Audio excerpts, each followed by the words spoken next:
Good afternoon, everyone. It's Jacqueline.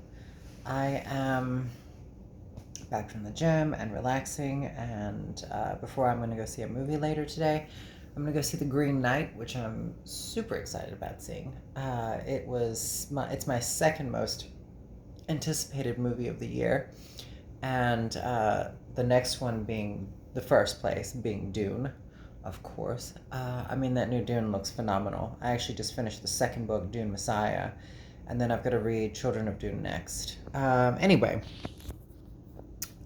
yeah, and I went to go see Pig recently. It was actually the second date I had with that young boy, the young boy. But it was the second date I had with him, and Pig was an incredible film. So that's easily my favorite film this year so far.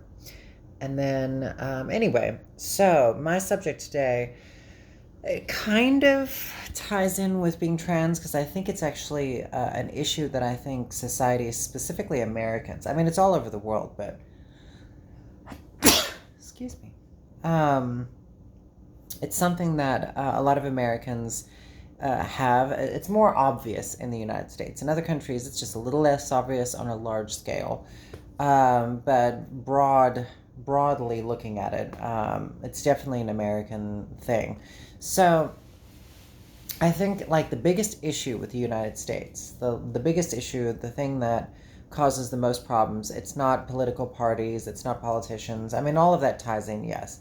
But I think what it boils down to is that there is a structure in the United States that has created this, idea that the American dream that, if you just work hard, then you will eventually, I don't know, be rich. And in some cases it's happened, but it's very rare. It's not a large percentage of people. There's not really much of a chance that you're going to work hard and make the future for yourself. I do think that people need to have responsibility for their actions, and I do think that if you are putting more work in, you can lift yourself up, but the opportunities all depend on other things. But the biggest issue I think with Americans is their lack of self-reflection. So I don't think they do any form of self-reflection. They have very little empathy for other people unless it is for their children or a close relative. But if they're old, then it's like me. They don't really care too much about them. Unlike other countries where they, look after their elderly to a whole different level. The lack of self-reflection, it can also be used as an example in traffic. Say if someone is, I don't know, sitting at a green light and they're just staring at their phone and you honk at them, there's two kinds of response they can make. The first one is, which is what I usually do, if someone honks at me and I don't like, and I'm like, oh shit, what was I doing? It's like that. That's the way I take it. I don't automatically take it as though I'm in the I'm never do anything wrong. It's not like that. So I'm always like, oh, what am I doing? And if I start to really think about it, I'm like, no, I wasn't actually doing anything. Then sometimes I'll be like, what's their problem? But I would never really, the majority of like Southerners, if you honk at them, it's just a lot of people that don't do self-reflection. And so what happens is if you honk at them, they feel like an idiot and they feel like they've done something stupid. And if they have, they look at it and go, wow, maybe I shouldn't have been sitting at that green light texting someone unnecessarily. But the feeling that they get from the experience overpowers everything. And that feeling is, a negative one. It's one that's like, you made a mistake. That's why most of the time Americans and people, when you call them out in this country, when you call them out on something that they're specifically doing, they always blow up. They over exaggerate everything, and it becomes this thing because it's a deflection from having to look inward and say, you know what, maybe I should work on that.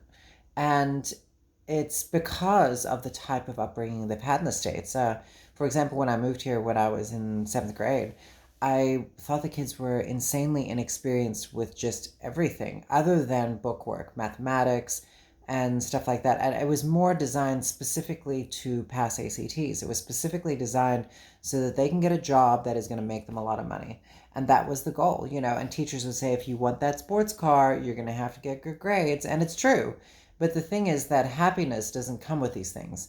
And for me, it's um, like anyone that actually sits down with themselves and does a little bit of self-reflection has to start to admit some of their faults or weaknesses, and I really enjoy doing it with myself.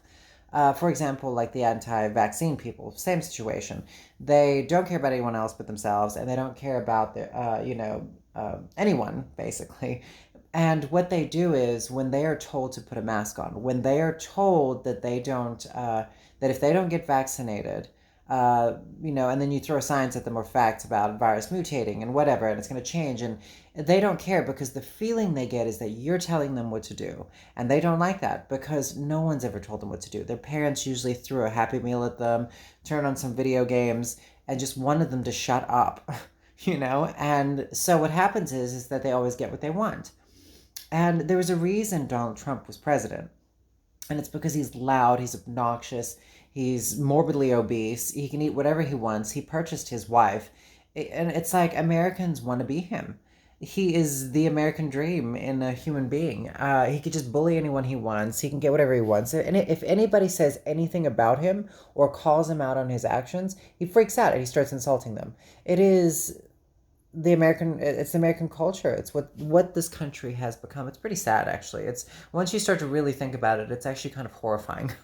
And you can never change these people's view, because even me explaining this concept and this theory to you, there's bound to be people watching this video of mine, and they're having to sit for a second, and for if they're listening to what I'm saying, and they're going to have a little bit of self-reflection, and if they get any kind of feeling of negativity, or they're an anti-vaxxer, or they voted for Donald Trump, or any of the things, like, they're going to get a feeling, and then they're going to have to think about it for a second, and that fact that they're thinking about it, because I said, is going to piss them off, and they're going to twist themselves into a pretzel trying to find a reason to disqualify my idea and concept and theory, because people can't criticize themselves. It's amazing. I criticize myself all day long. I'm not saying that I'm perfect, because I will blow up at certain things, but I just feel like Americans' greatest weakness is their lack of empathy and lack of self-reflection. So yeah, that's my concept and idea that I wanted to discuss. And where it ties into trans people is they lack of self-reflection. They don't have a seat and say, well, what would it be like if I was actually a woman and I was stuck in a man's body, or if I was a man and in a man's body, and but I didn't feel like it, and I was in a woman's body, sorry, and I didn't feel like it, and there's things wrong with me that I felt uncomfortable about. What would that feel like? And to them, what they do is, the moment it starts to happen, they start to sit down and have a little, or if trans people tell them, you better use my right pronouns, or if, I should use your bathroom with your daughter, to them, they're not going to stop and think about what you're going through. They're going to think about themselves, and they're going to think about their child, and they still will always think you're a man, even if you are a trans woman. They will think these things because they can't self-reflect. And if you try and force it on them, and you try to tell them you should have empathy, you should have understanding, this is science, this is facts, they're going to flip out. And you can see that that's my theory, is that human beings have well, it's a lot of people. I mean, it's not just Americans, but Americans are like, I'm here in this country and I see it all day long with anti-vaxxers and everything. So yeah, I do believe it's well and alive in this area of the world, in particular, because capitalism is the goal, being rich is the goal, and if you're not rich, then you're sad. And rich people can't stand poor people, because it just proves that, that puts fear in them that they might one day be poor. And they also know that no one's going to care about them because they don't care about anyone themselves. Yikes.